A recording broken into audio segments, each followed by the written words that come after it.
My home style কুকিংয়ে সবাইকে স্বাগত। আমি আজকে আপনাদেরকে একটা রিকোয়েস্ট রেসিপি শেয়ার করছি, যেটা হলো অনুষ্ঠান বাড়ির মতো মাছের মাথা দিয়ে বাঁধাকপির ঘন্ট।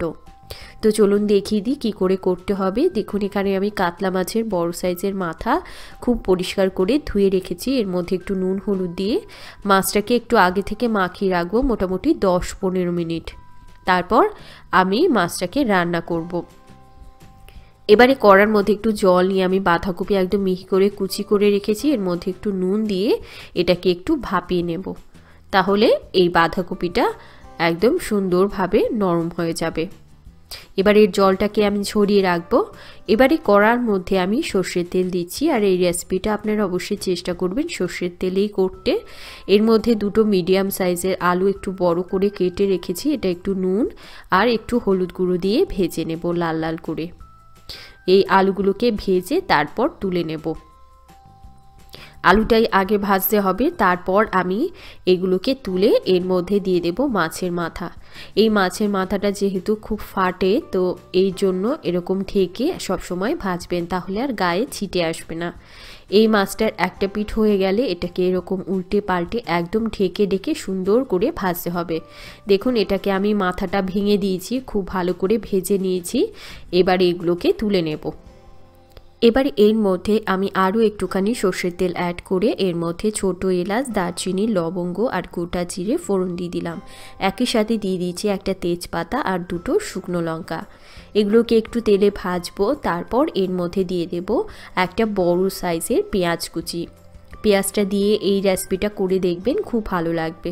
এর মধ্যে আমি রসুন কিমা করে রেখেছি, সেটা দিয়ে দিলাম, আর দিয়ে দিলাম আদা বাটা। আপনারা চাইলে রসুনটাকে থেতো করেও দিতে পারেন বা বেটেও দিতে পারেন। এর মধ্যে একটু টমেটো দিয়ে দিলাম, একটা মিডিয়াম সাইজের টমেটো দিয়ে এটাকে একটু সময় ভাজবো। এবারে এর মধ্যে দিয়ে দিচ্ছি হলুদ গুঁড়ো, লঙ্কার গুঁড়ো, দিয়ে দেব সামান্য একটু ভাজা জিরের গুঁড়ো আর স্বাদ অনুযায়ী নুন। দিয়ে এর মধ্যে সামান্য একটু জল অ্যাড করব, যাতে মশলাটা নিচে না ধরে যায় আর সব কিছু একসাথে ভালো করে মিশে যায়। এটাকে খুব ভালো করে মিশিয়ে নিলাম। মশলাটা কষে গেছে। এবারে এর মধ্যে ভাজা আলু আর ভাপানো বাঁধাকপিটা দিয়ে দিলাম। একই সাথে আমি ভাজা মাছগুলোকেও দিয়ে দিলাম। ভাজা মাছের মাথাগুলোকে দিয়ে সব কিছু একসাথে খুব ভালো করে মিশিয়ে নিতে হবে। আঁচটাকে আমি মিডিয়ামে রেখেছি। এবারে এর মধ্যে 3টে চেরা কাঁচা লঙ্কা, সামান্য একটুখানি মটরশুঁটি দিয়ে আবারও খুব ভালো করে আমি মিশিয়ে নেব। এবার আমি এর মধ্যে দিয়ে দেব খুবই অল্প করে চিনি, বেশি যেন না হয়, অল্প করে দিলেই হবে। দিয়ে এটাকে খুব ভালো করে মিশিয়ে রাখতে হবে। এবারে আঁচটাকে একদম লোতে করে এটাকে ঢাকা দিয়ে আমি মোটামুটি 15 মিনিট মতো রেখে দেব। মাঝখান দিয়ে একটু নাড়িয়ে নাড়িয়ে দেব। দেখুন, বাঁধাকপিটা একদমই প্রায় রেডি। একদমই শেষে আমি এর মধ্যে একটু হোমমেড গরম মশলার গুঁড়ো দিয়ে দিলাম। দিয়ে এটাকে খুব ভালো করে মিশিয়ে নেব। আপনারা চাইলে একটু এর মধ্যে ধনেপাতা কুচিও দিতে পারেন। তো আশা করছি রেসিপিটা ভালো লেগেছে। ভালো লাগলে লাইক করবেন, শেয়ার করবেন আর আমার চ্যানেলকে সাবস্ক্রাইব করবেন। ভালো খান, সুস্থ থাকুন।